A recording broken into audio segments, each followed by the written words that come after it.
Hi there, this is Rich Groff from RG Performance Sales Coaching.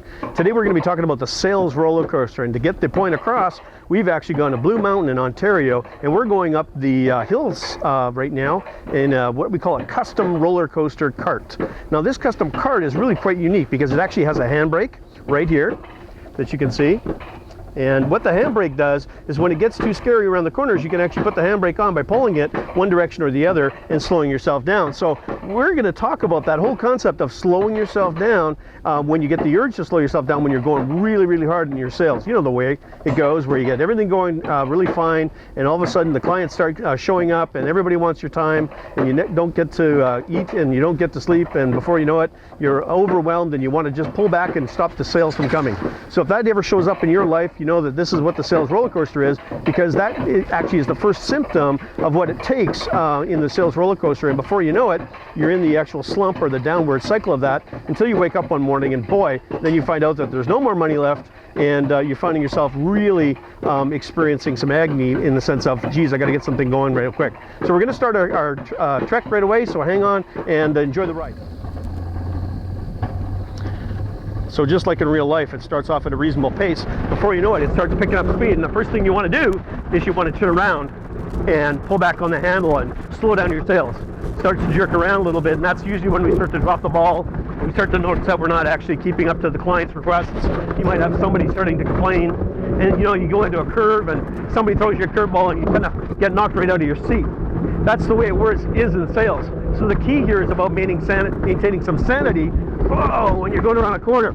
And the best way to do that is actually to lean into the curve, or in this case, when you're in sales, lean into the momentum and actually cause yourself to go a little bit faster and come around the outside of the whole environment and really get that next sale. Now, how do you do that when you're exhausted and tired? Great question. You know what? When you're exhausted and tired, that's the commodity that we have to turn around and look at.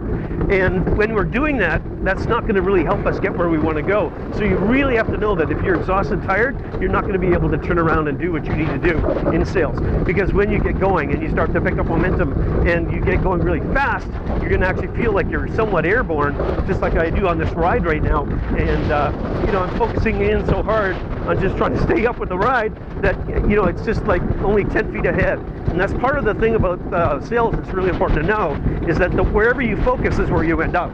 If you focus in on stopping, you'll turn around and you'll pull that brake and you'll find yourself stopping long before you want to.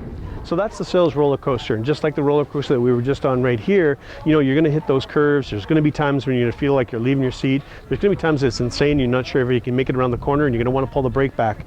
And the brake in sales is really where you stop to prospect and you don't want to pick up the leads, and you start arbitrarily missing out clients, and you tell yourself that those clients are just kicking your tires and they're not really doing the job.